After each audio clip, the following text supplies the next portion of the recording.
Hello, is your favorite internet nobody? And I'm, all about chewing gum and kicking arse, but yeah, I still got plenty of gum left, so no arse kicking today. Hope you're doing well. My hands are freezing for some reason. Again, I'm not too happy about that. I watched a video by someone, I forget their name, Professor something or other. They were running these very simple experiments comparing two prominent so far, well, one of them very prominent, the other one not so much yet, social media platforms, Twitter, or what is now called X, and then something called Bluesky. And I have to admit, Bluesky has been on my mind for a while. Especially where I live, it's usually gray, so a blue sky is always on my mind. And I thought about it. I thought about it a fair bit. As in, maybe half an hour in total today. And thought I'd share my 2 cents on this. I think before we proceed with what I have to say, there are certain truths that have to be established. One, we are born tabula rasa, empty slates. We don't know. We're born not knowing anything, okay?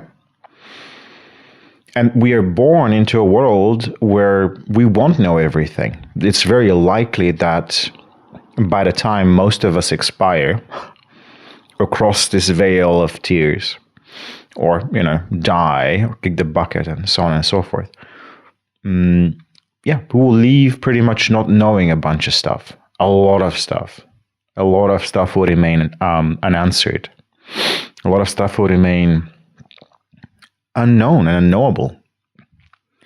So that's one truth. The second truth is that truth is very expensive. Truth is cognitively, computationally very expensive, and it's changing. It is shifting. There are no different versions of truth unless the multiverse theory turns out to be correct.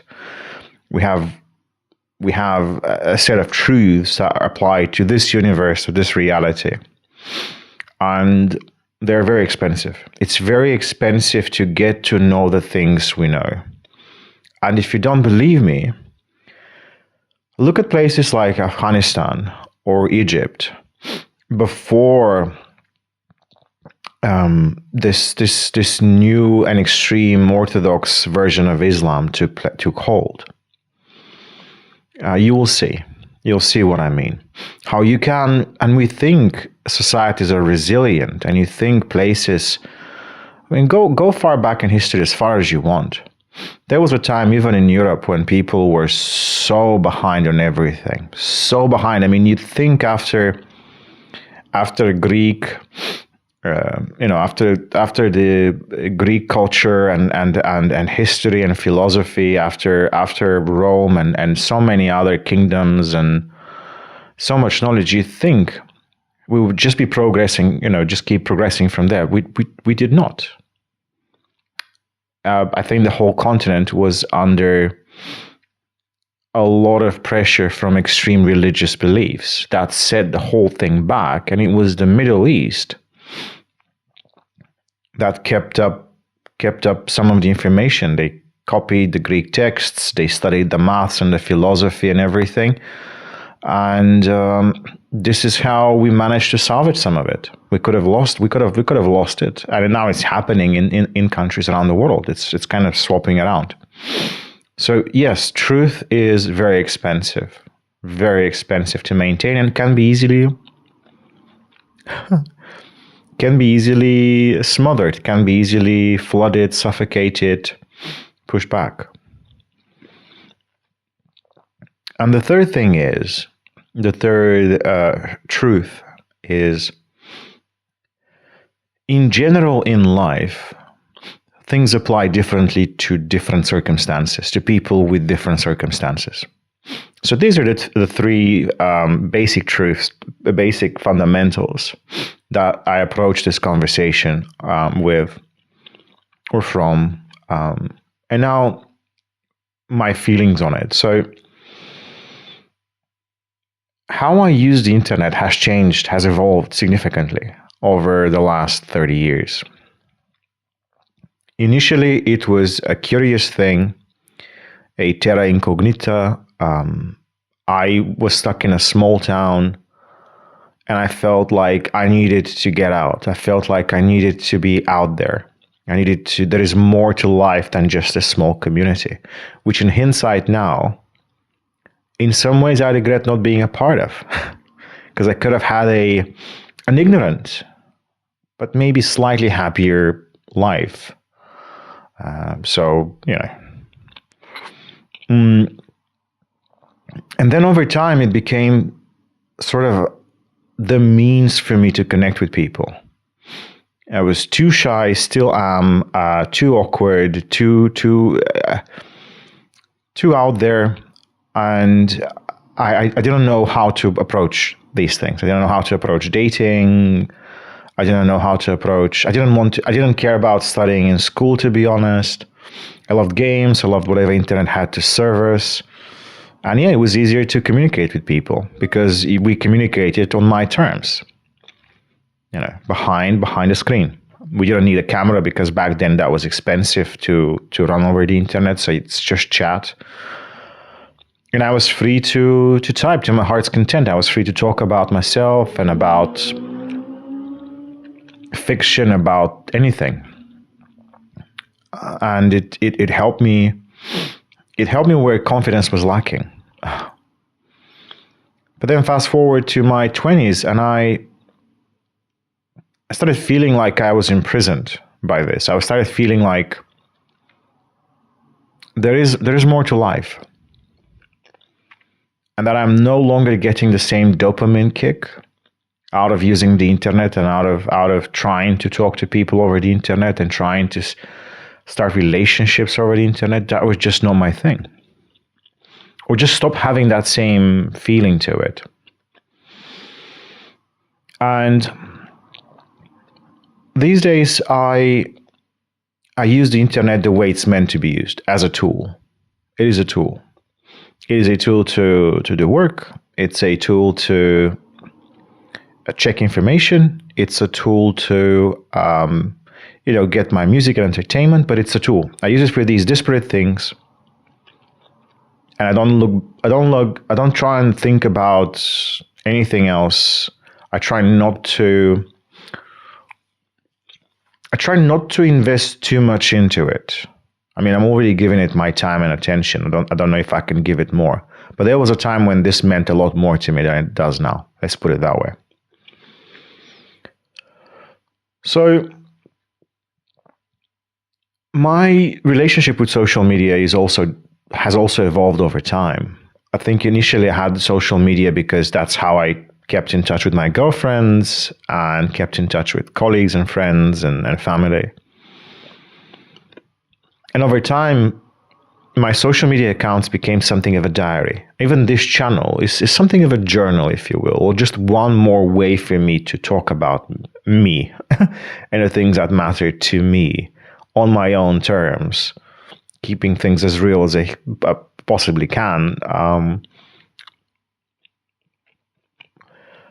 And beyond that, I realized I don't really care about any of it. I don't really care about algorithms and how to get visibility and how to draw attention and how to work this thing and how to make money out of it and so on and so forth.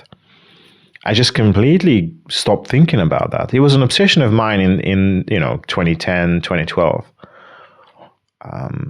But I realized it's just chasing that and ignoring how I felt, what I really thought, just didn't feel good.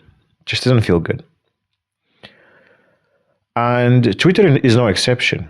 When I joined Twitter, my only intention was to sort of post about my Twitch channel. So whenever I went live, I'd post on Twitter, I'm live, yada, yada, yada.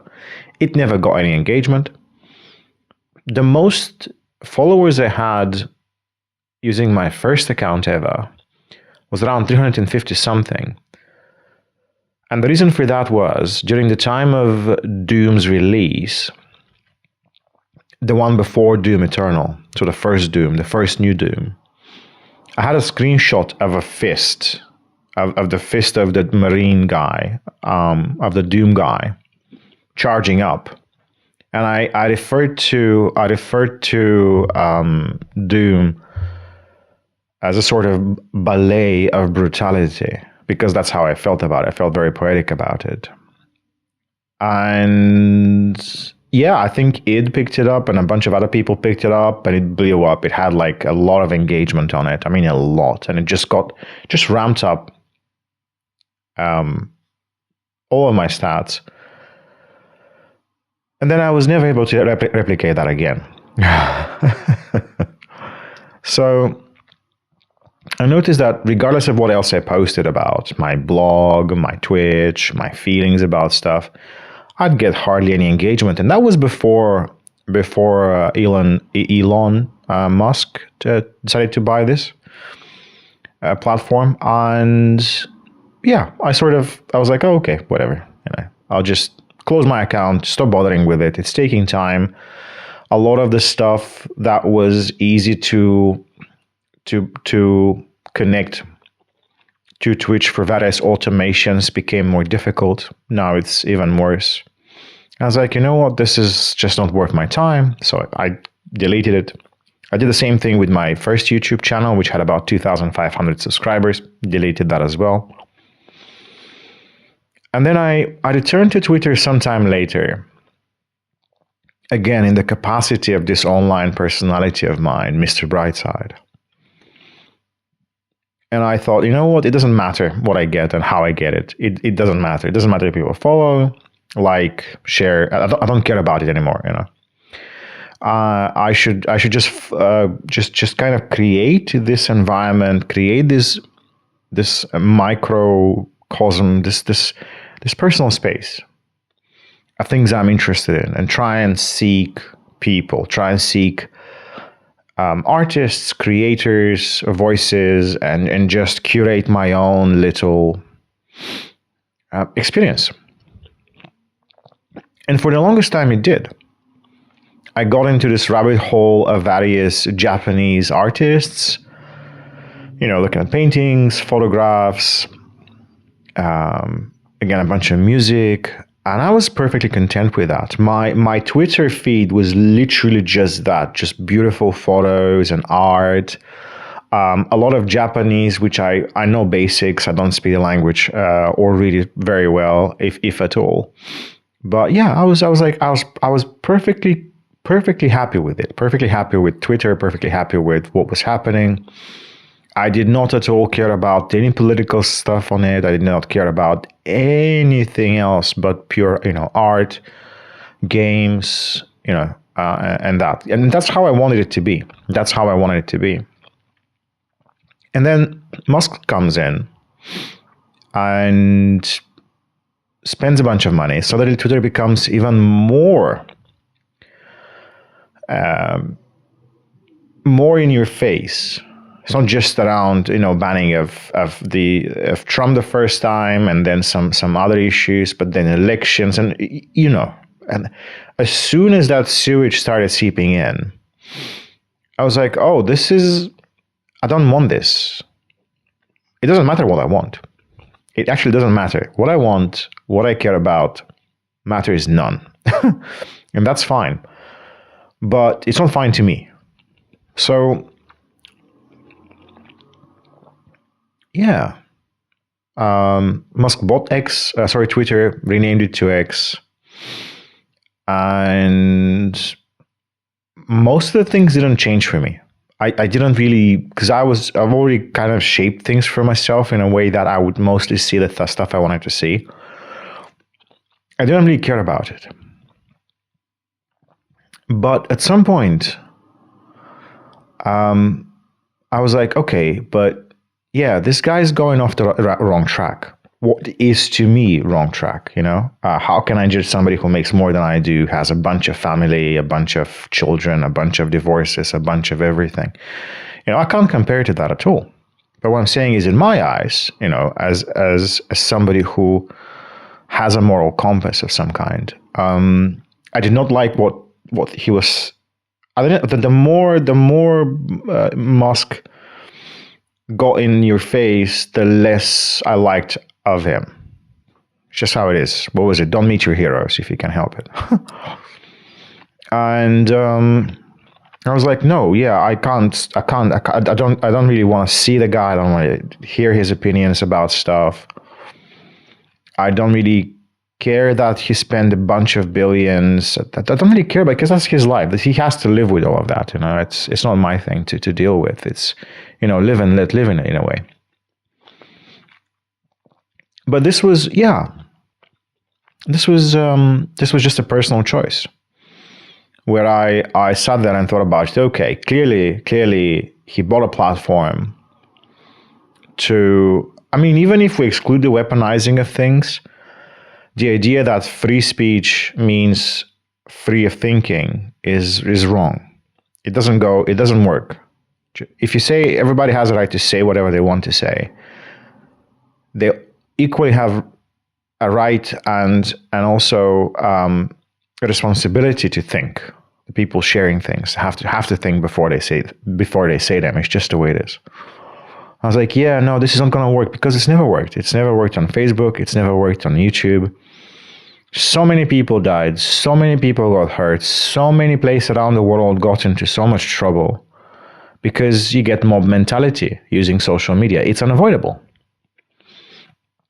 Like things flared up very quickly and then they die down.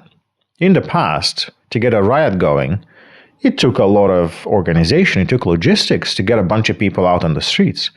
Nowadays, you can fire things up in an hour and then things dies down the next day. It's that quick.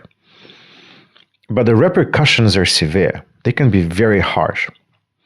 I was like, yeah, no, that's not going to work. It's just not going to work for me. I don't want to be part of it. I don't want to support it. Even though my personal experience was one that's very curated. Targeting art, targeting beauty, targeting complexity, trying to find things that enrich me, that nourish me, that inspire me. And I was like, yeah, I don't want to, I'm not gonna, yeah, so I deleted my account. I deleted my X account. I'm not looking back. I'm just not looking back. And how I felt and what I thought about turned out to be the case. Clearly, X is slowly becoming a cesspool. And although a lot of people on it are definitely not bad people, and a lot of people on it kind of feel compelled to stay because it's a habit or they have to do for work or stuff, or some people think they might have to stay there to balance things out. I think once you open the floodgates, you've opened the floodgates. There is no going back. There is just no going back. Your reputation is tarnished. Your everything. As a business, yeah, he might have lost a bunch of billions, Elon, that is, and X, but maybe in 10 years' time, this will start getting money again. We'll see. I decide to officially not care about it entirely, like completely. It doesn't matter to me at all. So then, what is Bluesky? I don't know. I think it's an alternative to Twitter or /X. Some people seem to claim that it's free of toxicity or largely free of toxicity, largely free of anything that's newsworthy and inflammatory or like really triggering and emotionally destabilizing. I don't think, based on observations, I don't think it's just a liberal paradise. I think it's mainly around avoiding getting embroidered in so much bad publicity that Elon brought to Twitter and X. Just again, maybe he thought well, maybe he meant well, but unfortunately, he just opened he opened Pandora's box, and the only thing left in that box for X and for Twitter and what Elon is doing is hope. That's the only thing that doesn't escape. All kinds of maladies and headache escapes and torments everybody around the world, but not hope and definitely not kindness and understanding. Progress, maybe. But again, he'll have to content himself with the worst of humanity. And if you think you can change the worst of humanity, good luck. It's not that easy. So, yeah. Bluesky seem to be doing well. People are signing up. People are doing stuff. Will I be signing up for Bluesky? No. There's absolutely no need for me to be anywhere else. I'm perfectly content with Twitch, YouTube, for the most part, and I have a personal blog on WordPress. I'm perfectly fine with that. Oh, I've got a Facebook page as well, but that's for my family and friends. It doesn't really matter that much. So if you're deciding on this, think about where you are in life. Think about your own personal context. Like, if you want to be somewhere, just go and do it. But you have to know why you're signing up for these things. You have to have a reason why you go there. And just because everybody else goes somewhere doesn't mean you have to go with them. So, that is a very long rambling about this, but it feels good. It feels good to get it off my chest, and in a very long way to say, social media is not social media. Think about that. I'll see you next time. Take care.